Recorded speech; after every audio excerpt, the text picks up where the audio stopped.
Hello good morning students. कैसे हो आप लोग। कल हम लोगों ने जो टॉपिक कवर किए थे अपने फर्स्ट लेसन के, मैंने आपको ऑलरेडी उसके दोनों के वीडियोस सेंड कर दिए थे। लिंक भेजा था मैंने आप लोगों को एंड आई होप सो आप लोगों ने उसे देखा होगा। स्टिल अगर आपको कोई क्वेश्चन है तो आप उसे डेफिनेटली मुझे रिप्लाई कर सकते हो। I will answer you. And quarantine के दौरान टॉपिक को हम धीरे धीरे सीखेंगे और जो बचे कुचे टॉपिक्स हैं साथ साथ में इसमें जो टेस्ट वाला कंसेप्ट है, जो क्वेश्चन आंसर्स हमें जो टेक्स्ट बुक के लास्ट में दिए जाते हैं, हम वो भी साथ में करेंगे आपके। ओके, सो आज का ये वीडियो आपके आगे के टॉपिक के कवर करने के लिए है एंड शायद आपका ये पूरा लेसन ही कवर कर दे। सो स्टार्ट करते हैं वर्किंग कैपिटल से। वैसे वर्किंग कैपिटल सीखने से पहले एक बार दोबारा से मैं आपको रिकैप करा देता हूँ। कल हम लोगों ने फिक्स कैपिटल के बारे में सीखा था and I hope so fix capital आप समझ गए होंगे। फिक्स कैपिटल क्या चीज़ होती है। फिक्स कैपिटल हम उसे कहते हैं, उस पैसे को कहते हैं जिससे हम फिक्स असेट्स खरीदते हैं। फाइन। तो वर्किंग कैपिटल जिस तरीके से कॉर्पोरेट वर्ल्ड, कॉर्पोरेट कंपनी की एक बहुत ही ख़ास ज़रूरत है, हम उसको आगे सीखते हैं। Working capital is a capital which is use to carry out day to day business activity. हमारे बिजनेस के जो रोज़ाना खर्चे होते हैं उन सब को मेंटेन करने के लिए, उन सबको संभालने के लिए हमें वर्किंग कैपिटल की ज़रूरत होती है। After estimating fix capital requirement of the business firm, it is necessary to estimate the amount of capital. कोई भी कंपनी सबसे पहले फिक्स कैपिटल निकाल के अपने साइड में रख लेती है ना, और उसके बाद थोड़ा सा पैसा हमेशा बचा के रखती है। किस चीज़ के लिए? वर्किंग कैपिटल के लिए। चलिए कुछ एग्जांपल मैं आपके सामने रखता हूँ। सपोज मान लीजिए कि अगर आपको कोई मोबाइल ख़रीदना है और मोबाइल की कीमत है 10,000 और 10,000 ही आपके जेब में है और उसके ऊपर 1 रुपया भी नहीं है, तो आप एक बात बताइए कि फिक्स कैपिटल में आप इन्वेस्ट करना ठीक समझोगे? बिकॉज आपके पास उसको रिचार्ज करने के भी थोड़े पैसे होने चाहिए एक्स्ट्रा, कवर ख़रीदने के लिए, हेडफोन लेने के लिए। अगर आपने वो सब भी नहीं लिया तो फिर आपका ये फिक्स कैपिटल में जो इन्वेस्टमेंट है ये वेस्ट हो सकता है, नो यूज़। सो जिस तरीके से इंडिविजुअल इंसान की लाइफ में ये दोनों कंसेप्ट भी चलते हैं, उसी तरीके से एक कॉर्पोरेट कंपनी के पास भी ये कंसेप्ट चलते हैं। ओके, सो हर बिजनेस फर्म को अपने पास एक रॉ मटेरियल, एक स्टॉक मेंटेन करके रखना पड़ता है। चलो ऐसा समझ लो। एग्जांपल और एक है, मान लीजिए कोई दुकान जो ओनर है उसने एक ही बार दुकान खरीदी है। उसके अलावा उसके पास उसमें अंदर जो बाकी के सामान रखे हुए उसने, जो कि जिसमें रखे हुए, जिसको हम कह सकते हैं स्टॉल्स, बराबर। तो वो रोज़ तो ख़रीदेगा नहीं, एक ही बार ले लिया। बट हाँ, उसमें रोज़ रोज़ जो माल भरता है, जो स्टॉक भरता है, वो उसके लिए क्या है? वर्किंग कैपिटल के बराबर है। फाइन। हालांकि पैसा दोनों से मिलेगा बेचने से, लेकिन वर्किंग कैपिटल को तुरंत बेच सकता है और फिक्स कैपिटल को, फिक्स असेट को लेट बेचेगा। पर दोनों मेरे लिए वाइस वर्सा ज़रूरी है। कार एंड पेट्रोल एग्जाम्पल कल का। So good sold on credit do not fetch cash immediately. Firm will have to arrange the funds till the amount is collected from the debtor. Cash is also required to pay overheads. Overheads मतलब खर्चा। Company जो भी खर्चा करती है उसको हम लोग बोलते हैं overheads. Since uncertainty is always feature of business, some excess cash also be maintained. अब uncertainty तो बोल के आती है नहीं, कभी भी आ सकती है। तो हर कंपनी हमेशा कुछ पैसा साइड में रख के रखती है। अब जैसे मान लीजिए आप कहीं बाहर जा रहे हो तो कुछ पैसे आप जेब में रखते ही हो और कुछ बड़ा अमाउंट आप अपने बैग वगैरह में रख देते हो। बिकॉज जब आप रास्ते में चलोगे, ट्रैवलिंग के दौरान जो आपको एक्सपेंसेस होंगे वो आप बार बार बैग थोड़ी खोलोगे। Then this a business firm will have to arrange capital like to for building up inventory. Inventory का मतलब होता है stock. For financing bills receivable, जैसे कि आपका एसेट है बट वो पैसा आया नहीं, आएगा। और for covering the day to day operating expenses. Fine. So we can say specifically working capital, current asset minus current liability is equals to working capital. मैंने करंट वर्ड यूज़ किया है, फिक्स नहीं यूज़ किया मैंने। Fine, आगे देखते हैं। There's a cyclical flow of working capital, so it doesn't throw the part of your examination. हम आंसर पे आते हैं, बिकॉज जो कंसर्न है आपका वो आंसर है। Factors affecting working capital requirement. Okay, सवाल ये है कि कौन कौन सी ऐसी चीज़ें होती हैं, फैक्टर्स हैं, जैसे वर्किंग कैपिटल की हमें रिक्वायरमेंट आ जाती है।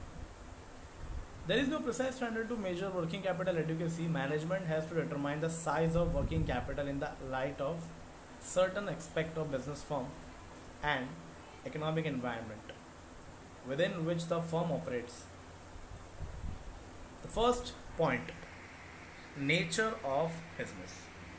अब जैसे कि सेम टू सेम पॉइंट था, फिक्स कैपिटल के आंसर में था, तो वैसा ही पॉइंट अब यहाँ पर है। जैसा मेरा बिजनेस का नेचर है वैसा मेरा वर्किंग कैपिटल का रिक्वायरमेंट है। ऐसा समझ लो, जो बिजनेस कैश में रन करता है, जिसको अच्छा खासा कैश रिसीव होता है, उसको कभी वर्किंग कैपिटल की तकलीफ आएगी ही नहीं। एग्जांपल मान लीजिए रेलवे, बीएसटी, बस, ये लोग पहले पैसे लेते हैं, बाद में सर्विस देते हैं, तो इनको पैसे की तकलीफ कभी आएगी नहीं। लेकिन अगर हाँ उसी की तरीके से डीमार्ट हुआ या बिग बाज़ार हुआ, इनको कैसा है कि पहले इनको माल खरीद के रखना पड़ता है, कस्टमर बाद में आएगा, पहले उस चीज़ को वो खरीदेगा और बाद में तुरंत पैसे दे के जाएगा। फाइन, बट उसके पहले उनको तो मेंटेन करना पड़ेगा पूरा स्टॉक। या फिर रेस्टोरेंट समझ सकते हो, अब कस्टमर आएगा या आएगा नहीं आएगा ये भी कोई कह नहीं सकता।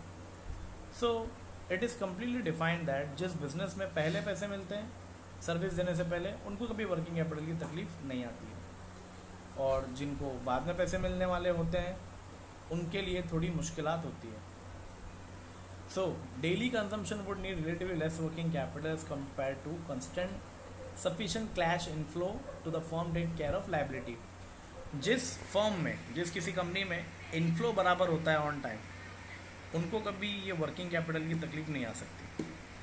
सो next point is size of the business. Yes, it's completely depend upon the size of the business.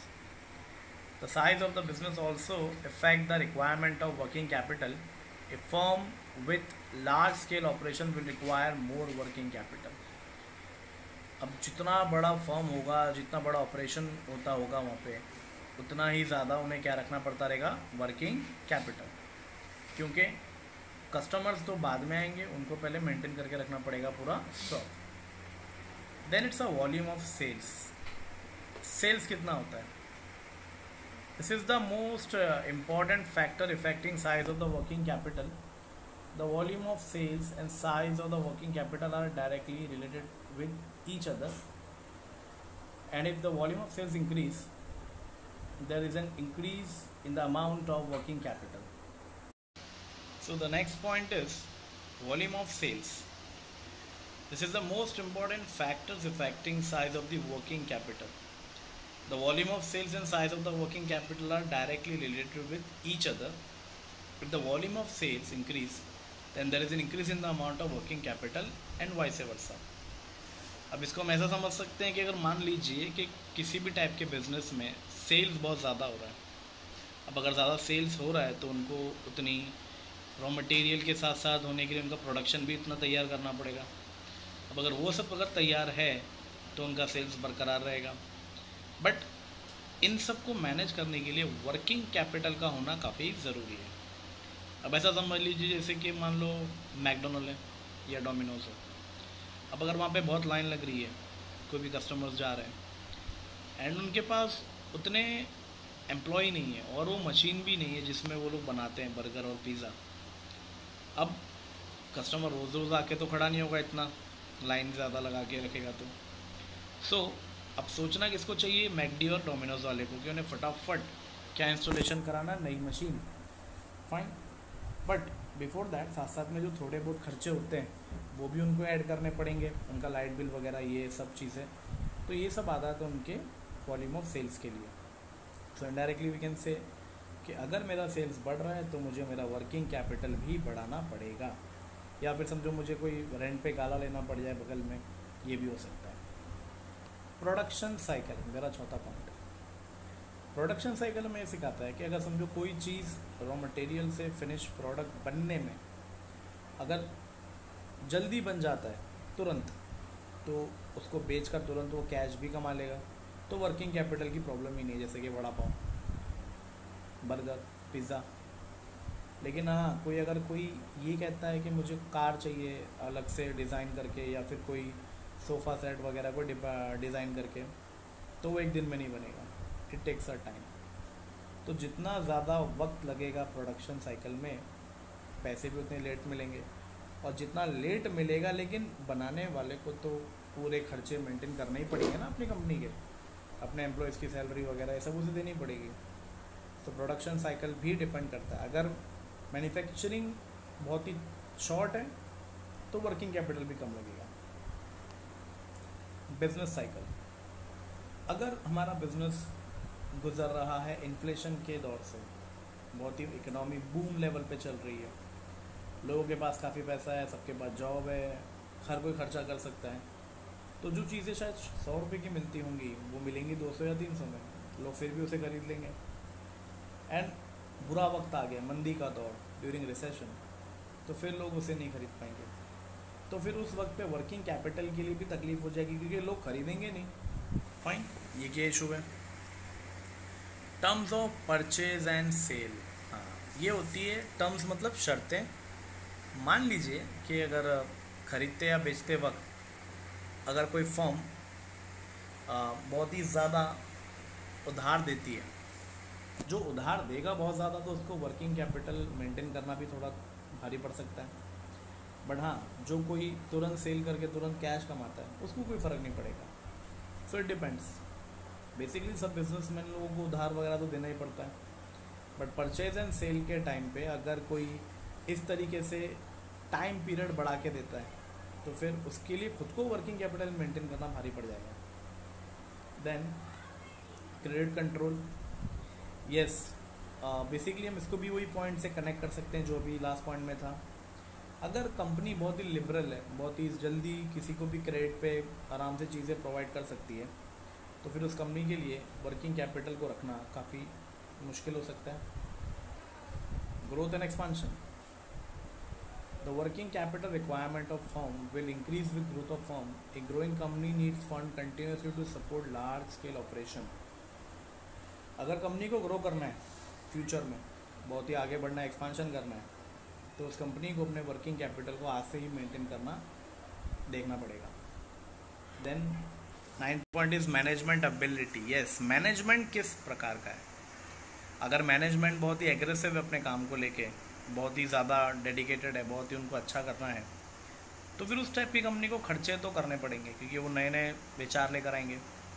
But अगर कंपनी का मैनेजमेंट बिल्कुल वैसा नहीं है, जो नई चीज़ों में विश्वास रखता है, तो उनका वर्किंग कैपिटल बिल्कुल यूज़ में नहीं आएगा, बट ये फ्यूचर के लिए तो नुकसान है। External factor, if the financial institution and banks provide funds to the firm as when required, the need for working capital is reduce. अगर बैंक वाले हर किसी को लोन प्रोवाइड कर देते तो फिर तो ये एसपी बनाने की ज़रूरत ही नहीं पड़ती, बट ऐसा तो होता नहीं है। तो जो कोई बैंक से लोन प्रोवाइड करवा लेता है उनको वर्किंग कैपिटल की तकलीफ नहीं आती है, बट जो नहीं करवा पाता है उनको आती है।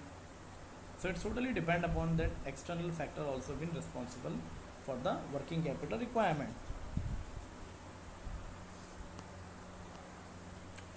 Our next and the last point of this chapter is capital structure. Capital structure क्या है? अब कैपिटल स्ट्रक्चर को दो हिस्सों में बांटा गया है। Fine, I will show you.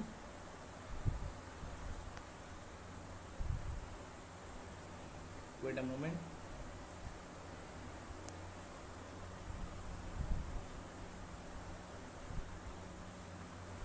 Yes, own capital and borrowed capital. Own capital मतलब खुद का कैपिटल, एंड बोरोड मतलब जो मैंने बाहर से लिया है उधार पे।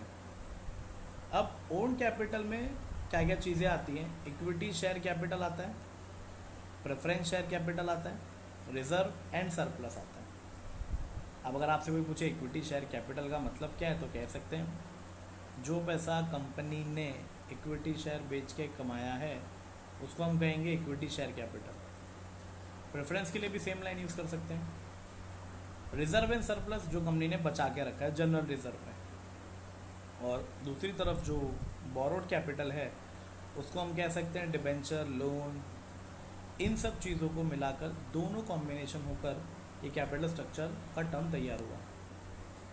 डेफिनेशन हमको एक देख सकते हैं, long term sources of fund employed in the business enterprises. Yes, लंबे समय के लिए जो सोर्सेज ऑफ फंड्स रुकता है बिजनेस के लिए उसी को हम कैपिटल स्ट्रक्चर कहते हैं।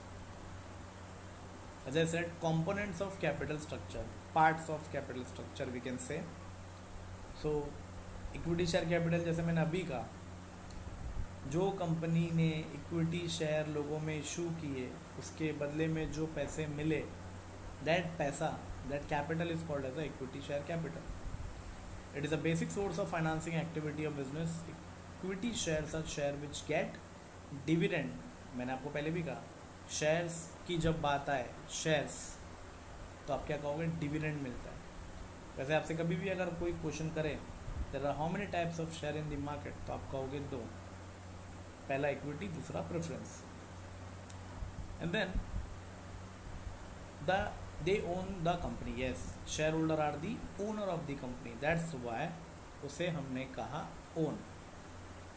इवन दो सबसे बड़ा रिस्क जो उठाता है पूरे एसपी में वी कैन से, तो वो इक्विटी शेयर वाला ही है, और उसका खुद का जो डिविडेंड है वो फ्लक्चुएटिंग रेट पे, मतलब ये है कि उसको मिल भी सकता है नहीं भी मिल सकता है, depend upon the profit of the company. And even profit हो भी जाए तो भी ज़रूरी नहीं कि मिल जाए, कंपनी शायद फ्यूचर के लिए रुका सकती है, ये भी हो सकता है। Then second line is preference share capital. Preference share carry preferential rights to payment of dividend. Yes, मैंने आपसे कहा कि डिविडेंड जो मिलता है वो दो लोगों को मिलता है, इक्विटी और प्रेफरेंस वालों को। बट इक्विटी का डिविडेंड ऐसा होता है नॉट फिक्स्ड, और प्रेफरेंस का होता है फिक्स्ड। पर जब बंटने की बारी आती है तो पहले मिलता है प्रेफरेंस को और लास्ट में बचा कुचा किसको मिलता है, इक्विटी को। हाँ, तो as compare to that risk भी कम हुआ प्रेफरेंस का। देन रिटेन अर्निंग, जो बचा के रखा हुआ है, रिटेन हम बचा लेते हैं। बोरोड कैपिटल में और आ सकता है डिबेंचर, यस, इस पर इंटरेस्ट चार्ज होता है। टर्म लोन जो बैंक से हम लेते हैं, अगेन उस पर भी इंटरेस्ट चार्ज होता है। So these are some of the concept जिसके अंदर ये बताया गया है कि किस किस तरीके से हम लोग अपने कंपनी के लिए लोन्स के लिए देख सकते हैं। And these are some of the sources of funds we can say. तो ओन फंड बोरोड कैपिटल में समझ में आ गया, ओन मतलब खुद का। अब इसमें ओन में क्या क्या आ गया, इक्विटी प्रेफरेंस ओन था, बाकी सब क्या था उनके लिए बोरोड था। बिकॉज बोरोड कब लगता है, जब हम इंटरेस्ट की बात करते हैं, और ओन मतलब जब हम डिविडेंड की बात कर रहे हैं। फाइन, ये जस्ट एक बैलेंस शीट बना के दी हुई है जिससे थोड़ा कंसेप्ट क्लियर किया गया है। एंड कैपिटल स्ट्रक्चर जो उन्होंने पूरा देखिए बताया, equity share capital, preference share capital, reserve plus debenture, 1 lakh, 5 lakh, 50,000, 1 lakh, कुल मिला के 7.5 लाख रुपए हो गए। तो 7.5 लाख इस बैलेंस शीट में से निकाल कर जो बताए हैं उन्होंने, ये आता है उनका कैपिटल स्ट्रक्चर जो उन्होंने पूरा यूज़ किया गया है। साथ साथ में आपको इस चैप्टर में से सबसे इम्पॉर्टेंट जो है, एक फिक्स कैपिटल और एक वर्किंग कैपिटल, जो ये डिस्टिंग्विश बिटवीन है, ये आपको पढ़कर तैयार रखना है। काफ़ी आसान है क्योंकि हमने जो आंसर्स किए हैं वो उस पर पूरा बेस्ड है। पॉइंट वाइज हमें जाना होता है, 6 पॉइंट है, एग्ज़ाम में हमें 6 के 6 पूरे पॉइंट लिख देंगे तो 5 मार्क्स तक का हमारा ये डिस्टिंग्विश बिटवीन तैयार होता है। वैसे भी एसपी में बहुत ही कम डिस्टिंग्विश बिटवीन है और इस चैप्टर में एक ही है, तो वो यही है। तो ये पढ़ना हमारे लिए काफ़ी ज़रूरी है। फाइन, आई होप सो आपको ये चैप्टर पूरा जो डिटेल वाइज हम गए आपको क्लियर हुआ होगा। एंड साथ साथ में इसके पीछे कुछ ऑब्जेक्टिव्स हैं जो आप लोगों के लिए दिए गए हैं, आप लोग इसको कर सकते हो। फाइन, ऑप्शन वाइज है। तो ये पहले मैं आपको ये वीडियो में बता देता हूँ क्या क्या है, धीरे धीरे स्क्रॉल करके, ताकि आप खुद एक बार तैयार करो, खुद एक बार आप देखो कि इसके आंसर्स क्या क्या हो सकते हैं। कल के वीडियो में जब मैं नया वीडियो अपलोड करूँगा आप लोगों के लिए, तो इसमें मैं आपके साथ ये डिस्कस पूरा करूँगा, जितने भी इसमें ऑब्जेक्टिव लेवल के क्वेश्चन हैं टिल ट्रू और फॉल्स तक के, फाइन, ब्रैकेट तक का, ये सारे क्वेश्चन हम पूरा कल बैठ के करेंगे। बट टिल देन आप लोगों को ये भी बैठ के तैयारी करनी है कि इसमें क्या क्या है, फाइन। मैं आराम से इसके बाद दोबारा से स्क्रॉल कर देता हूँ आपके लिए।